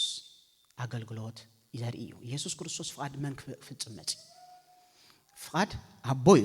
ስለዚህ ኩሉ ነገሩ ንመን ዝሃበይ ነይሩ ኢየሱስ ንአቦ ማለት እዚ ድማኒ እስራኤላውያን ነገራቶም ኩሉ ንአምላክ ከም ዝሃቡ ዘርእሉ መንገዲ መስዋዕቲ የምጹ ኩሉ ነገረ ይበካሉ ስለዚህ ንስጋኩም ህያውን ባዘብልን ሙሉ ፍቃድ አምላክ ገርኩም መስዋዕት ተቀርቡ በመሕረት አምላክ ምዕደኩም ዝበሎ እዚ አይነት መስዋዕቲ ማለት ኩሉ ግዜ ንአምላክ ህይወትካ መሃብ ማለት እዚ አይነት መስዋዕት ዝገብሩ ነይሮም ማለት እቲ ካለ መስዋዕት ብልዒ ግሬን ወይ ሚት ብሎስ ኦኬ ግን እዚ መስዋዕት ብልዒ ድማኒ ሓርጭ ዘይቲ ዕጣን ገይሮም ሓርጭ ምሽ የምጽእ ሰብ ካፍቲ ሓርጭ ሕምሻቢሉ አፍቲ ዝሐር መስዋዕት ንጽግ ብሎ እቲ ዘይቱ በሙሉ የፍስሶ እቲ ዕጣን ካ በሙሉ ይገብሩ ማለት ቡኻ መስዋዕት ይግበር እዚ ድማኒ እዚ መስዋዕት ብልዕ ንምንታይ ተኻይዱ ንመዘከርታ ኢየሱስ ክርስቶስ እንታይ ኢሉ እዚ ምእንታኹም እንታይ ዝገበረ ዝተቆረሰ ስጋ ይሞ ንመዘከርታ እንታይ ግበሩ ኢሉ ብልዕዎ ኦኬ ስለዚህ እንዳ ኮኔክት እንዳገበርና ያን ኺድ ማለት እዩ ናይ ኢየሱስ ክርስቶስ ነዚ ሁሉ ጠቅሊሉ መስዋዕት ከም ዝኾነ ማለት ኢና بدحريو تمسوات مسجانا ويك سلامي أبزر ما أنتي جبر مسلوكم سجا بعراي مت إنسان مت ويك أرق بيتون كوني خيري كم تعقمم مسمت تسبح سبحي يقاتل اتسقو خاني اتي نحاتيات مسوات زقرب سب بعلو يبلع اتكهان كا يبلع كلهم تايغبرو مالتيو املاخ زحرر مسوات اللو اتكهان يبلع اتسب كا يبلع ስለዚህ ፌሎሺፕ ሰላም ተፈጥሮ مالتي مس املاخ ስለዚህ እዚ مس املاخ ሕብረት مفጣር ዘመልከትዩ مالتي كغبرو خلو እዚ مسوات ሒዞም ይመጹ مالتي اتخال مسوات حاتياتي مسوات حاتياتن مسوات بدلن ዘሴሚ ዲፈረንሱ مسوات حاتيات ክትገብር ኮለኻ ዝተረዳአካ ዝኾነ ኢንቴንሽናሊ ዝገበርካይ حاتيات ክትገብር ኮለኻ ትመጽእ ስለዚህ ገሊኡ ይحرر ገሊኡ ኻ ተካሃን ይበልዑ ማለት እዩ እዚ መስዋዕት حاتيات ኣብ every year ካኒ እቲ day of atonement እቲ ቤት መቅደስ ኣብ ቤት ውሽጢ ዝኣቱ ተካሃን እዚ መቅደስ እዚ حاتيات ይዝገበር መስዋዕት حاتيات ይዝገበር እቲ ካልኣይ ከዓ ዘሴ መስዋዕት حاتيات ኮሎ ግን بدل እንድሕር ጌርካ ኣነ ንዕ ሓደ ሰብ እንድሕር ኣኾረዮ መስዋዕት بدل ይዘልየኒ ማለት እዩ እዚ እንታይ ማለት እዩ ስለ ኣምላኽ ስለይ حاتيات ይቕራ ክብለለይ ነቲ ሰብ ንእማ ሓወይደ ነድሕን ተበዲለዮ ከዓ ምስኡን ተኽገብር ማለት ዕርቂ ክገብር ምክንያቱ ተሓላሊፈ ሕግ ስለ ዝኾንኩ ዋጋ ከዓ ከፍሎም ግዴታ እዩ ንዖም ከዓ ይኸፍሎም እቲ ዘጥፋእዎ ብዕራይ ተወሲደሉ ብዕራይ ይመልሰሉ ማለት እዩ ስለዚህ እዚዩ ተስርዓት ናይ ብሉይ ኪዳን ክህንነት ማለት እዩ መስዋዕት እዚ ሁሉ ተሪእኹሞ ግን ኢየሱስ ክርስቶስ ንሁሉ እንታገይርዎ ማለት እዩ ፈጺምዎ ኢየሱስ ክርስቶስ ሓንቲ መስዋዕት برجس سلة مسوعات حتيات يمور إبراهيم فوكس جيرو الزهرب قال أملاخ جنتارينا ينز كله يسوع كريستوس تجيرو مالتي حواتي فتسيمو مالتي أملاخ يمسكن سلزي لك كهنا يسوع كريستوس كاب كله كم زبالت رينا مالتي سلزي النريو كابزي نمهارو نجارن تايو كتحزو أنا زدليو بس حساب زي